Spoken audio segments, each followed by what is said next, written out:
দেখুন, মৃত্যুর সময় মানুষ এরকম চিন্তা করে, আমি চলে গেলে আমার স্ত্রীর কি হবে, কন্যার কি হবে, পুত্রের কি হবে, সংসারের কি হবে, ভাবে কিনা? আচ্ছা, একবারও সে ভাবে না আমার কি হবে মরার পরে। বোঝা যায় কথা? এদের কি হবে, এদের দায়িত্ব আমার উপরে। আপনি আজই মারা গেলে পরিবারের যারা আছে তাদের কর্তা, তাদের ভাগ্য বিধাতা আপনি নন, ঈশ্বর। ওদের একরকম চলে যাবে, ওদের প্রারব্ধে যা আছে আপনি না থাকলে ওরা পাবে। আপনি ওদের ভরণ পোষণ কর্তা নন, ওরা ওদের প্রারব্ধ অনুযায়ী পেয়ে যাবে সবকিছু। মৃত্যুর সময় মেয়ের কি হবে, ছেলের কি হবে, বাড়ির কি হবে, স্ত্রীর, নিজের যে কি হবে মরার পরে, এই চিন্তা একটু করো। সময় এসছে। কথা বলো না মা, গরম একটু লাগুক। জয় শ্রী রাধে।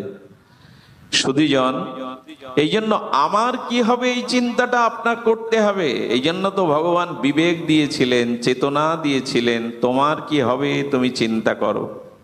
মৃত্যুর পরে অন্তত যাতে গতিটা সদ্গতি হয়, ঊর্ধ্বগতি হয়, এই প্রস্তুতিটা আগে থেকে নাও।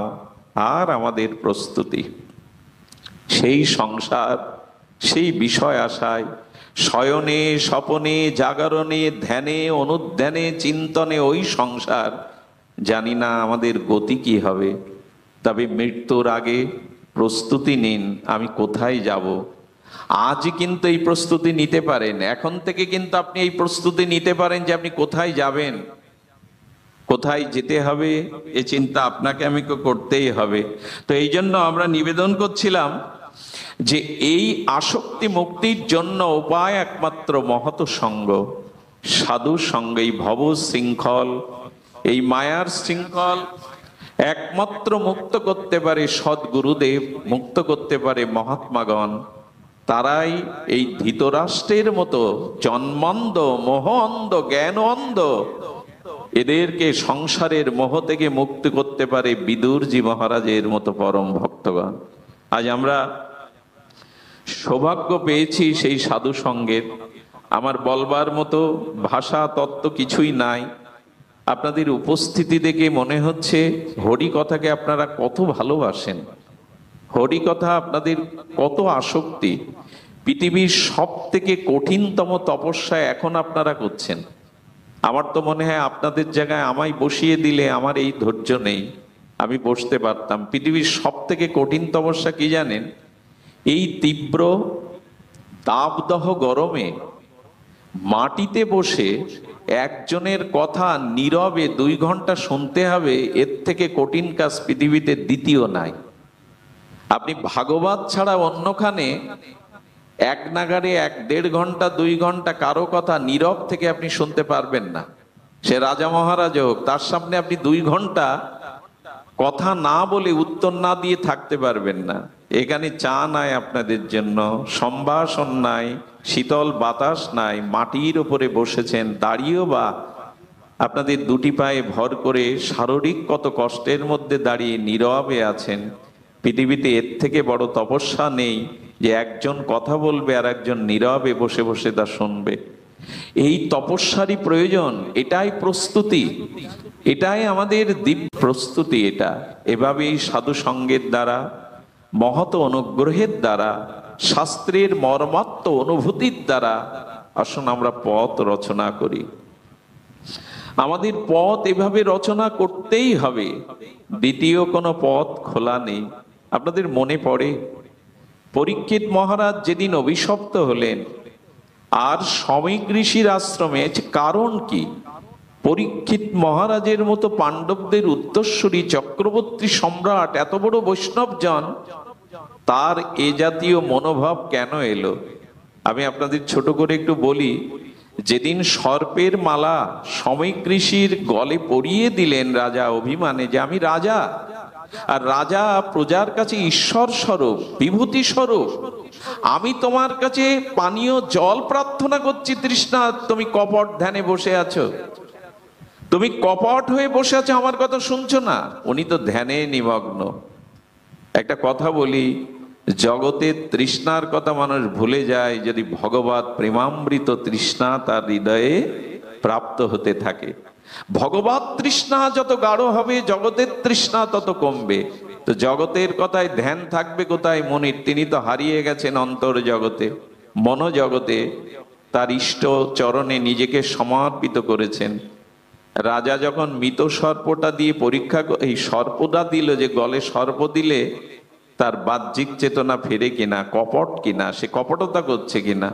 একটা কথা বলি, কাউকে অপমান করা মানে অপমানটা নিজের ডেকে নেওয়া। আপনি যখনই কোনো মহৎকে, শ্রেষ্ঠকে অপমান করলেন, জানবেন অপমানটা আপনি নিজেই নিয়ে নিলেন। উনি মরা সাপ ওনার গলে দিয়ে দিলেন, আর অভিশাপটা হলো কি, জ্যান্ত সাপ তোমাকে মারবে। অন্যকে অপমান করতে চাইবেন না, অপমানটা আপনার জন্য প্রস্তুত নিয়ে বসে থাকবে। এই কথাগুলি আমরা ভুলতে বসেছি। অন্যকে ছোট করে, অন্যকে পেছনে টেনে ধরে এগিয়ে যাওয়াই এখন প্রগতি, এখন সভ্যতা। কিন্তু না, অন্যের দুপোটা চোখের জলের জন্য আপনি কারণ হন, আপনাকে ওর থেকে শতকোটি গুণ চোখের জল দিয়ে তা শোধ দিতে হবে। এরই নাম জগৎ। কাউকে কাঁদাবেন না, নিরপরাধ কাউকে কাঁদালে কিন্তু কোটি জন্ম আপনাকে। আমার একটা কথা খুব মনে পড়ে, কাঁদানোর কথাটা। যেদিন পরতত্ত্ব অখণ্ড অদ্বয় ভগবান শ্রীকৃষ্ণ কংস নিধন করে দেবকী বসুদেবকে কারাগারে শৃঙ্খল মুক্ত করতে গিয়েছিলেন, সেদিন দেবকী কৃষ্ণের কাছে একটা প্রশ্ন করে বসেছিল, তুমি ভগবান আমি জানি, তুমি চতুর্ভুজ নারায়ণ রূপে, দীপ্ত জ্যোতিপুঞ্জ রূপে আবির্ভূত হয়েছিলে এই কারাগারে, আমি জানি, কিন্তু একটা উত্তর দাও তো। উত্তর না দিয়ে আমি তোমার প্রণাম নেব না। প্রশ্নটা হলো, তোমার মতো ভগবানকে আমি গর্ভে ধারণ করেছি, কিন্তু তোমার মতো ভগবানকে পুত্ররূপে পেয়েও কেন তোমার মুখে মা ডাক শুনতে পাইনি? আমার বুকের স্তনের দুগ্ধ খলিত হয়ে পড়ে গেছে, বুকের বসন ভিজে গেছে, তোমার মুখে দিতে পারিনি। বলতে পারো কোন অপরাধ? ভগবানকেও পেয়ে যার মুখে মা ডাক, বাৎসল্য প্রেম পাইনি আমি, আমার বুকের দুগ্ধ ঝরে গেছে কারাগারে, বসন ভিজে গেছে, তোমার বদনে তুলে দিতে পারিনি। এই প্রশ্নের উত্তর আগে দাও কৃষ্ণ। ভগবান তখন বলছেন, মা আমার দিকে পুনরায় তাকিয়ে দেখো। যেই দেবকী তাকালেন, দেখলেন ওখানে পরতত্ত্ব ভগবান শ্রীকৃষ্ণ নয়, রাম মূর্তি, ধনুর্ধারী। মনে পড়ে মা, ত্রেতা যুগে যখন কৈকেয়ী রূপে তুমি আমাকে বনবাসে পাঠাও, কৌশল্যা তোমার চরণে পড়ে বহু অনুনয় করেছিল চোখের জলে, কৈকেয়ী রে আমি তোর দাসী হয়ে থাকবো, কিন্তু রামের মা বলা ডাক হতে তুই আমায় বঞ্চিত করিস না। সেদিন কৌশল্যার চোখের জল, মাতৃত্বের ব্যথা তোমার হৃদয়কে বিগলিত করেনি। মনে পড়ে মা, কৌশল্যাকে কাঁদিয়েছিলে, এই জন্য এই জন্মে তোমাকে কাঁদতে হচ্ছে। অন্যের চোখের জলের কারণ হবেন না, এটা বহুগুণ ফিরে আসবে। এই জন্য উনি মৃত সাপ তুলে দিলেন সমীক ঋষির গলে, অভিশাপ এলো ওনাকে জ্যান্ত সাপ এসে, তক্ষক এসে, অপমানটা তুলে রাখা হয়। আর সব থেকে বড় কথা, কোনো মহৎকে, শ্রেষ্ঠকে কখনো অবজ্ঞা করবেন না। এখন এই কথা বলার আর স্থান কোথায়? সবখানেই এটা ঘটছে। পরিবারে বৃদ্ধ পিতামাতাকে কে মান্যতা দেয়? সমাজের শিক্ষককে, শ্রেষ্ঠজনকে, মহৎজনকে আজকে কারা মানতে চায়? যাদের ত্যাগ আছে, তিতিক্ষা আছে, যাতে এই সমাজ চেতনা, যাদের পরিশ্রম আছে, আমরা সেই মহৎকে এখন মানতে চাই না। আর এটাই হয়েছে অভিশাপের, ধ্বংসের মূল কারণ। কোন মহৎকে জগতে আর কিছু করুন, অনেক পাপ না, পাপ স্খলন হয়ে যায় হরিনামের দ্বারা, ভগবত ভজনের দ্বারা পাপ দূর হতে খুব বিলম্ব হয় না। কিন্তু মহৎকে যদি অবজ্ঞা করেন, এটার ভার কিন্তু আপনি বইতে পারবেন না। আপনার আয়ু নষ্ট হবে, শ্রী নষ্ট হবে, ইহকাল পরকালের মঙ্গল নষ্ট হবে, ধর্ম নষ্ট হবে, যদি কোনো মহৎকে আপনি অবজ্ঞা করেন। আমার আশ্চর্য হতে হয়, বাবা মা 10-20টা টাকা চাইলে অনেক সন্তান দিতে চায় না, অথচ সার। ভাগবত হলেন সারাৎ সার। এই জন্য ভাগবত কোনো গল্প নয়, কাহিনী নয়, এগুলো জীবনের চরমতম দার্শনিক তত্ত্ব। পরীক্ষিত মহারাজ এই অপমানের তার জীবনে ফিরে এলো এই অভিশাপ। এই অভিশাপ ফিরে আসলো। আচ্ছা, পরীক্ষিত মহারাজের এ জাতীয় মৃগয়া করবার, শিকার করবার দুর্বুদ্ধি কোথা থেকে এলো? আমি আপনাদের একটু অনুরোধ করব, আপনারা জানেন পরীক্ষিত মহারাজ ভগবান অপ্রকট হওয়ার পরে কলির প্রবেশ শুনেছিলেন, যে কলি প্রবেশ করেছে। এই কলি প্রবেশের দুঃসংবাদটি শুনে মহারাজ পরীক্ষিত বেরিয়েছিলেন যে আমার রাজ্যে আমি কলিকে স্থান দেব না,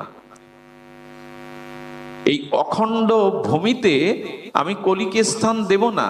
পরীক্ষিত মহারাজ বেরিয়েছিলেন, কিন্তু কি বলবো, পথে বেরিয়ে কিছু দূর এসে দেখলেন যে একজন গাভী মাকে পদাঘাত করছে, গাভী মাকে পা দিয়ে পদাঘাত করছে। এই দৃশ্য ভালো লাগার কথা নয়। দ্বিতীয় দেখছেন বৃষভ, বৃষভ মানে ষাঁড়, সেই বৃষভের 3টা পা নেই, জরাজীর্ণ, তাকেও বেত্রাঘাত করছে।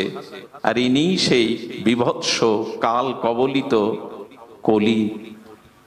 এই কলিকে হত্যার জন্য এই দৃশ্য দেখে যখন পরীক্ষিত মহারাজ অস্ত্র বের করলেন, কলি এসে বললেন, মহারাজ চরণে হাত দিয়ে প্রণাম করে বলছেন, কালকে মারা যায় না, কালকে হত্যা করা যায় না, কালকে কখনো বিনাশ করা যায় না। এই যে চরণে হাত দিলেন, এই স্পর্শ দোষ বলে একটা দোষ আছে। আচ্ছা, আপনারা জানেন ছোঁয়াচে রোগ যার আছে, তার স্পর্শ হলে রোগটা আপনার ভিতরে সংক্রামিত হবে কিনা?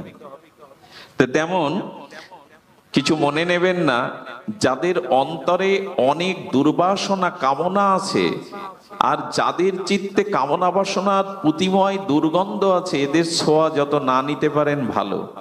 এই জন্য অনেক সাধুজন সকলের প্রণাম নিতে চান না, তার কারণ ওটা সংক্রামিত হয়। অনেক বাসনা প্রবৃত্তিময়, কামময়, বাসনাময়, কুপ্রবৃত্তিময়, তাদের স্পর্শ দোষে ওটা প্রবেশ করে। এই যে কলি স্পর্শ করলো, পরীক্ষিত মহারাজের ভিতরে ওই চিন্তা প্রবেশ করলো, এবং সত্যি কালকে আটকানো যাবে না। আচ্ছা, বর্ষা বসন্তকে আপনি অস্ত্র দিয়ে আটকাতে পারবেন? কালকে আটকানো যায়? সময়কে অস্ত্র দিয়ে কাটা যায়? যায় না। আপনাদের জ্ঞাত কথা তবু বলছি, যখন বললেন আপনি রাজা, আমাকে আশ্রয় দিন, আপনারা জানেন যে কলি তিনি আশ্রয় চেয়েছিলেন, এবং চক্রবর্তী সম্রাট হিসাবে, রাজা হিসাবে তিনি 4টে জায়গা তাকে স্থান দিয়েছিলেন, যে 4টে জায়গায় প্রচলন ছিল না তার রাজ্যে। আপনারা সবাই জানেন। আর সারা পৃথিবীর স্খলন পতনের সেই 4টি জায়গা আজ ব্যাপ্তি হয়ে আছে। উনি প্রথমেই বলেছিলেন 4টি জায়গা কোনটা? যেখানে হিংসা আছে, অর্থাৎ যেখানে হত্যা, হিংসা, প্রাণী বধ এগুলি আছে, এই হিংস্র জায়গায় কলির অবস্থান। দ্বিতীয়তে সুরাপানে, আমি জানি না আপনাদের অঞ্চলের কি অবস্থা, তবে আজ পশ্চিম বাংলা ডুবে গেছে। পৃথিবীতে পাপের মধ্যে সব থেকে বড় পাপ ধরা হয়েছে সুরাপানকে, মদ্যপানকে। আমি জানি না, আমাদের বৈদিক সনাতন সর্বপ্রাচীন, সর্বসভ্যতার আলোকবর্তিকা, সুপ্রাচীন এই ধর্ম, আজ পূজা পার্বণেও আমরা মদ খেতে শিখেছি। এটা কোথার, মানে কি কালচারটাই আমরা আনতে গেছি। মা দুর্গা পূজা, শারদীয় দুর্গা পূজায় মাকে আহ্বান করে 4 দিন মাকে পূজা করে যেদিন মাকে বিসর্জন দিতে যাব, সেদিন মদ খেয়ে নাচতে হবে। কোথায় আছে এটা? কলি বলেছিলেন সুরার মধ্যে জায়গা দাও। এই মাতৃপূজার নাম করে আজ কি বলবো, আজকে নবমীর প্যান্ডেলে বসে অমেদ্য খাদ্য খাচ্ছে, এ দৃশ্যও পশ্চিমবাংলায় দেখা যায়, প্যান্ডেলেই বসে। কোথায় আছে এটা? শাস্ত্রে বলা হয়েছে গঙ্গায় পাপী স্নান করলে পাপ দূরায়, কিন্তু গঙ্গা বলেছিলেন যেদিন মদিরা পাত্র আমার বুকে কেউ বিসর্জন দেয়, সেদিন আমি নিজেকে অপবিত্র জ্ঞান করি। পৃথিবীর সব থেকে পশুত্বকে জাগিয়ে দেয় সুরা। তাই সন্তানদের কাছে অনুরোধ করব, যুবকদের কাছে, পিতামাতা অভিভাবকদের কাছে, এই ড্রাগ থেকে, নেশা থেকে সন্তানকে বাঁচান। বিশ্ববিদ্যালয়ে পড়িয়েও আজ মানসিক রোগগ্রস্ত হয়ে যাচ্ছে, মেরুদণ্ড সোজা করে দাঁড়াতে পারছে না এই ড্রাগের জন্য। কলি বলেছিলেন হিংসার জায়গায়, প্রাণীবধ করা জায়গায় এবং যেখানে সুরা পান সেখানেই জায়গা দাও। আজকে বিস্তার লাভ করেছে, সারা জায়গায় সারা বিশ্বে বিস্তার লাভ করেছে। এটাকে আইনগতভাবে কি বলবো আপনাদের, আইনগতভাবে স্বীকৃতি দেওয়া আছে। আমি একবার বেহালায় যাই, কলকাতায় চৌরাস্তা বেহালায়, গাড়ি নিয়ে গিয়ে দেখি পুরো লাইনে রোড ব্লক করা। তার কারণ কি? মদের দোকানের লাইন। এবং পুজোর সময় কোটি কোটি টাকা, পুজোর মতো উপাসনার জায়গায় ওই সময় মদ সেল হয় বেশি। আমি জানি না ওই হাওয়া আমাদের দেশেও লাগতে শুরু করেছে। সতর্ক থাকুন। এই ড্রাগ এটা পৃথিবীকেই গ্রাস করে নিবে। তৃতীয়টা বলেছিলেন জুয়া। আমি শুনেছি অনলাইন, আমি অনভিজ্ঞ, অনলাইনে জুয়ার দ্বারা অনেকে আত্মহত্যা করতে বাধ্য হচ্ছেন। 18 লাখ টাকা ব্যয় করে আমার গ্রামের পাশে ছেলেকে পুলিশের চাকরি করিয়ে দেয় ঋণগ্রস্ত সুদ নিয়ে। সেই পুলিশ ছেলে অনলাইনে জুয়া খেলতে গিয়ে ভিটে বাড়ি বিক্রি করার শূন্যতা কলঙ্ক না নিতে পেরে বাবা গলায় দড়ি দিয়েই মারা যায়।